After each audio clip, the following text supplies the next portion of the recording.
Bahkan ketika orang Arab kesulitan ngartikan famathaluhu kamathalil kalbi in tahmil alaihi yalhas aw tatrukhu yalhas. Orang Tomak itu ibarat kayak anjing. Anjing itu kamu kasih makan ya tetap melet, menjulur-julurkan lidahnya, kamu ndak ya ndak. Imam Nawawi ditanya, "Ma wajhu sibbi?" Lalu wajah tasbihnya di mana? Beliau menjawab, "Fit Tomak." Jadi anjing punya dua sifat yang berlawanan. Di bab ilmu dipuji, nggak ada hewan yang mudah menerima ilmu kayak apa? Anjing. Sehingga Quran mengistilahkan wama alamtum minal jawarihi mukallibin. Hewan yang mudah diajari itu oleh Quran dibahasakan sudah menganjing. Karena anjing adalah hewan yang paling mudah apa? Diajarin. Itu diakui oleh Quran wama alamtum minal jawarihi mukallibin. Tapi dia punya sifat yang sangat buruk sekali, yaitu nggak pernah puas.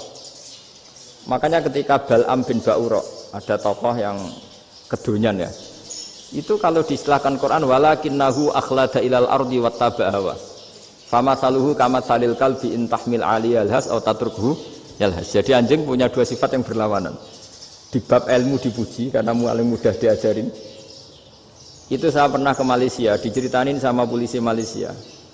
Anjing itu saking cerdasnya itu bisa deteksi CD palsu sama CD bajakan, asli sama bajakan. Itu kan gak kebayang. Kalau narkoba mungkin masih ada bau khusus ya. Atau mesiu atau bom masih ada bau khusus. Ini enggak. Anjing itu dilatih ngecek CD yang asli sama yang palsu. Wah itu kebablas itu pinternya itu. Itu harganya itu 1 miliar lebih. Paling mahal. Jadi mungkin bisa deteksi ini dosen betul apa abal-abal itu bisa. Itu kiai betul apa kiai pesanan itu mungkin bisa. Itu saya punya kitab namanya Al-Hayawanul Kubro. Itu cerita prestasi-prestasi hewan. Itu yang berkuras-kuras sampai berjilid-jilid. Itu ya cerita anjing. Gak ada hewan sebaik anjing. Di bab itu ya, di bab sampai ya tadi ada anjing yang sangat loyal sama majikannya. Loyalnya Masya Allah, sopannya Masya Allah. Anjing itu mbok lama berbakti sama sampean, nggak mau tidur di ruang tidurnya sampean, dia tetap tidur di luar. Corong Jawa nggak ngelama. Suatu saat si raja ini minum, wisata minum. Pas mau minum diterjang sama anjingnya sampai tumpah. Kecewanya raja ini itu karena selama ini anjingnya sopan sekali.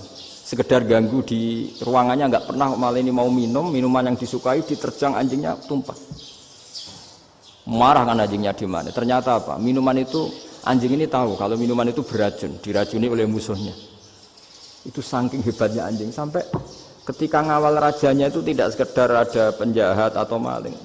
Bahkan trik-trik kayak minumannya diracun oleh orang lain itu anjingnya tahu. Sehingga pas mau diminum diterjang sampai terus supaya nggak keminum tadi. Makanya Quran istilahkan anjing itu apa? Wa ma allamtum minal jawarihi mukallibin. Hewan piaraan yang kamu ajarin nanti sampai sepinter anjing. Makanya Ashabul Kahfi itu ketika ngajak anjing tadi, beliau tidur, anjing itu tidurnya bil wasit. Wakal buhum basitun dzira'aihi bil wasit. Jadi dia tidur dalam posisi siaga. Loh coba anjing itu nggak pernah sekolah, karena dia posisi menjaga tidurnya itu kayak siaga gini, bukan ngorok semadep ke atas terlentang itu enggak. Andai kan dia tidur terlentang itu kan yang mau mengganggu kan, wah asune turu itu enggak. Dia tidur posisi siaga, makanya disebut lawit tolak ta'alaihim lawalaita minhum firaron. Kalau kamu melihat anjing itu pasti lari karena dia posisi siap merekam. Jadi tidur tapi posisi siap merekam. Jadi matanya tetap terbelalak kayak siaga. Padahal itu enggak diperintah, ya dia memang punya nalar untuk itu. Ini disebut wa ma 'allamtum minal jawarihi mukallibin. Dan dalam teori modern juga gitu. Tapi dalam hukum Islam yang dianut mazhab Syafi'i itu anjing tetap najis.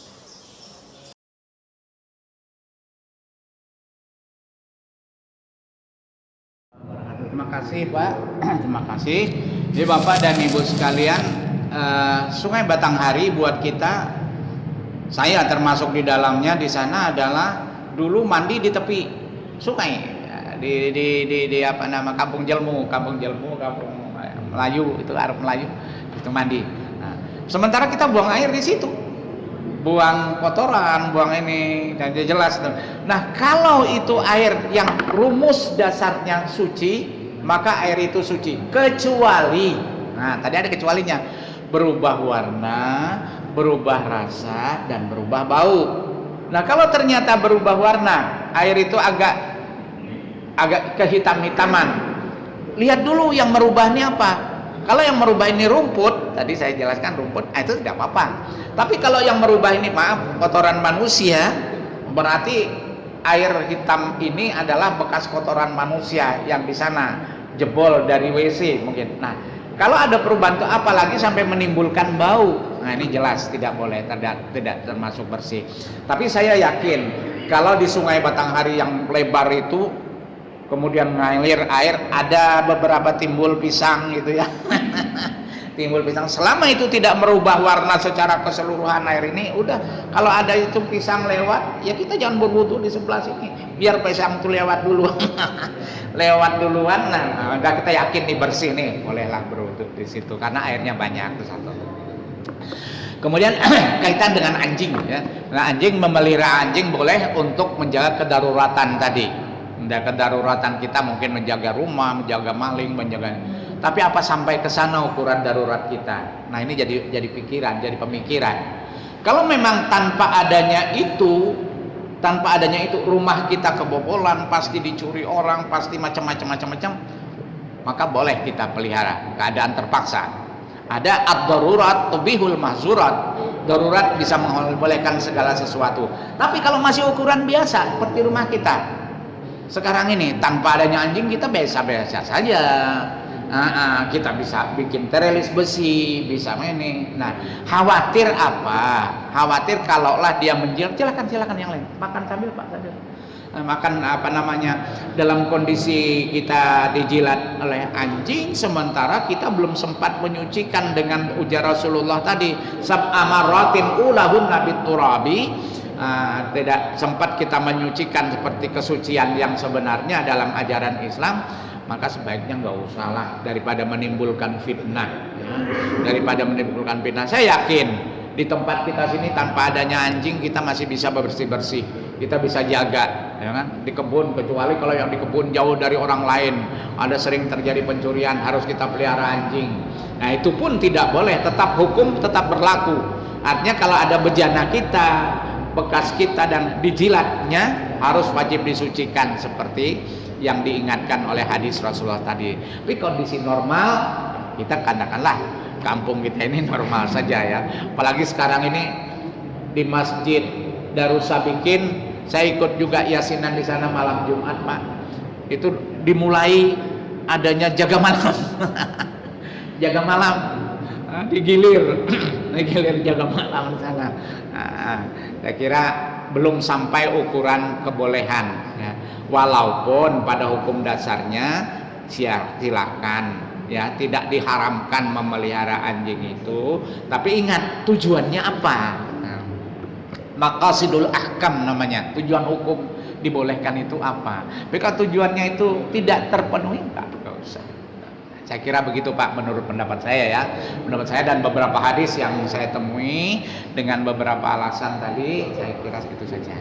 Bapak dan Ibu sekalian, mohon maaf kita melebihi waktu ini. Mari silakan kita tutup saja bersama-sama.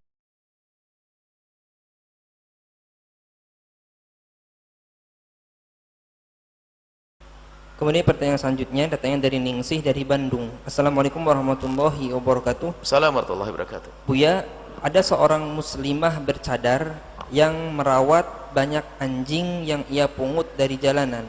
Alasannya karena ia membaca hadis Nabi Muhammad SAW yang menyatakan, cintailah seluruh makhluk yang di bumi, maka engkau akan dicintai Allah dan makhluk yang ada di langit. Sehingga ia memungut anjing-anjing jalanan dan merawatnya di rumah. Bagaimana hukumnya Buya? Ada hadis Nabi, ar-rahimuna yarhamuhumur rahman. Orang yang punya kasih sayang akan diberi kasih sayang oleh Allah. Irhamu man fil ard yarhamkum man fis sama. Berilah kasih sayang semua yang ada di muka bumi, maka ketahuilah yang di langit para malaikat pun berkasih sayang kepada Anda. Ini makna kasih sayang. Dan hendaknya kita berkasih sayang, dan Nabi diutus untuk memberi kasih sayang. Tapi di dalam memberikan kasih sayang ini ada adab dan tata krama. Adab dan tata krama memberikan kasih sayang, dan ada syariatnya. Berkasih sayang ada syariatnya. Jangan dilanggar syariat ini. Jangan mentang-mentang kasih sayang dilanggar. Oh, kenapa kau dengan itu? Karena aku mengasihi dia, sayang, kasih sayang dia. Tapi merusak, melanggar, haram, nggak boleh. Tapi ada aturannya. Berkasih sayang, dan harus, dan kasih sayang itu adalah sesuatu yang Allah berikan di dalam hati. Urusannya adalah dengan bermacam-macam, sehingga mungkin dia tidak tega dengan sesuatu yang binatang kecil dan sebagainya. Maka kisah seorang wanita, dalam hadis ada dua kisah. Ada wanita yang dia adalah wanita yang tidak baik, kemudian dia berkasih sayang pada seekor anjing, lalu diampuni oleh Allah. Dalam riwayat adalah seorang laki-laki, ada lagi kisah laki-laki yang dia berusaha mengambil air minum untuk anjing, dan Allah dikatakan oleh Nabi Muhammad dia diampuni oleh Allah. Artinya apa? Berkasih sayang kepada binatang, tentunya bukan binatang yang mengganggu.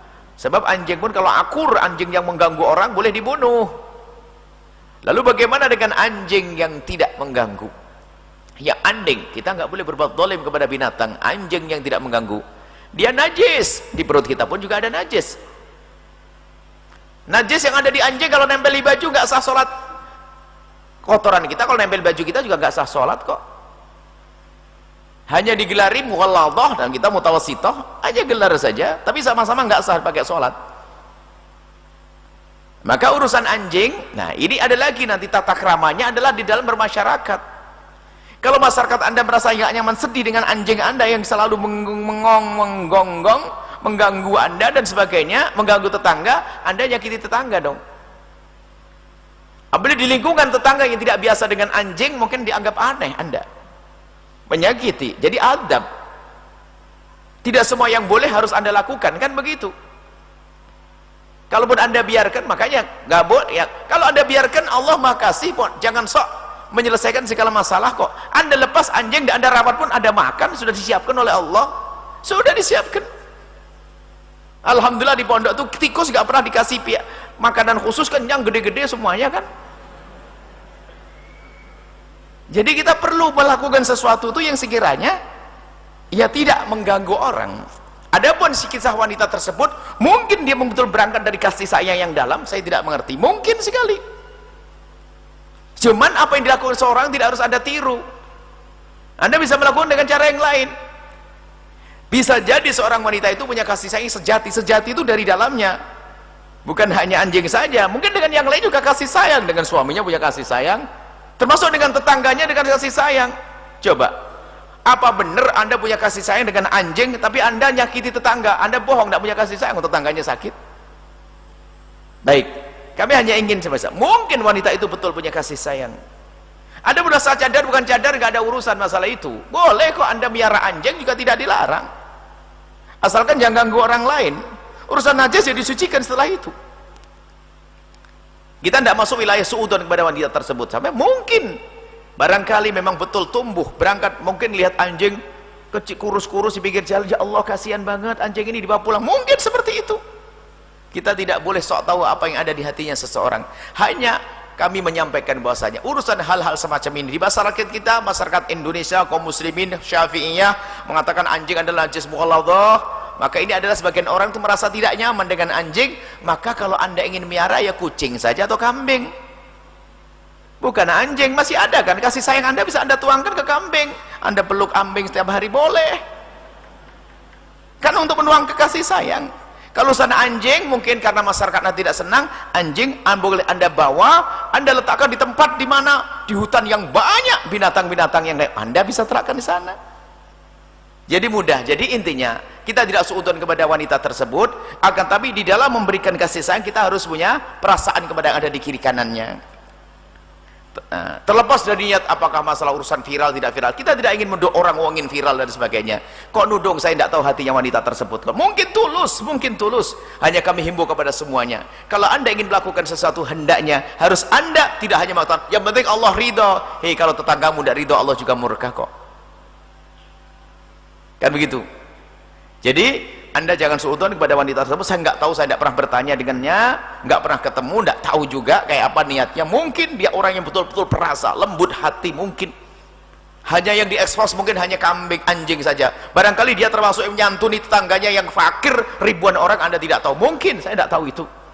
Yang repot ngurusi anjing, tetangganya melarat, ini stuker, tetangganya sakit. Ini perlu ya. Kita tidak usah suudzon kepada wanita tersebut. Ingat, suudzon nggak boleh. Hanya kami himbau, jika lingkungan Anda tidak senang dengan hal yang semacam itu, Anda pergi ke tengah hutan sana, Anda miarakan anjing di sana, boleh. Jangan ganggu orang.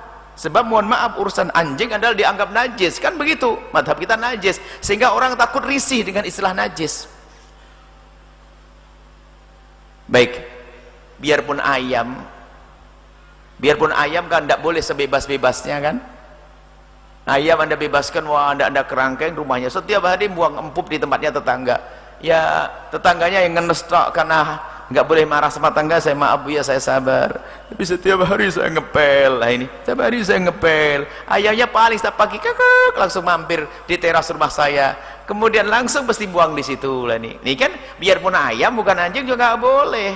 Anda perhatikan kalau ayam suka ganggu tetangga, Anda yang tahu diri di kerangkeng kayak, atau yang lebih cerdas lagi, Anda sembelih bagi-bagi dagingnya, enak begitu ya. Jangan dikasih empuknya tetangganya. Jadi intinya bukan masalah binatangnya, bagaimana kita dengan masyarakat, bagaimana kita dengan manusia, itu loh. Kalau masalah berkasih sayang pada anjing bukan dilarang, ada kisah dari Nabi SAW. Semoga Allah menjauhkan kita dari prasangka buruk, dan semoga Allah menjauhkan kita dari menyakiti orang lain, dan semoga Allah memberikan kepada kita kasih sayang sesungguhnya, agar kita bisa berkasih sayang karena Allah, bukan berpura-pura kasih sayang. Wallahu a'lam bissawab.